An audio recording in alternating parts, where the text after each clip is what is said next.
How to make a cold cappuccino. Put the cold milk in a French press and make foam.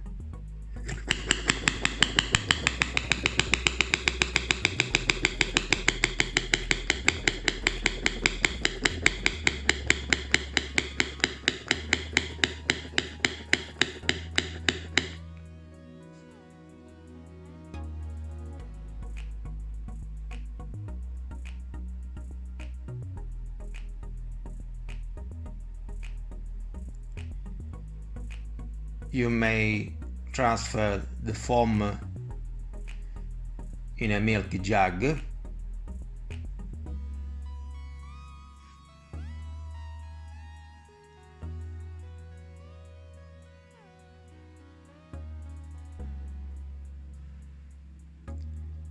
Then put a coffee, hot or cold, in a cup.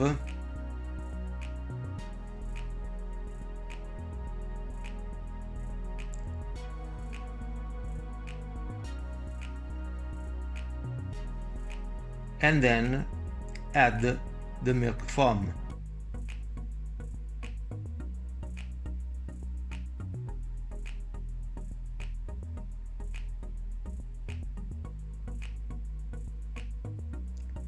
The cold cappuccino is ready to drink.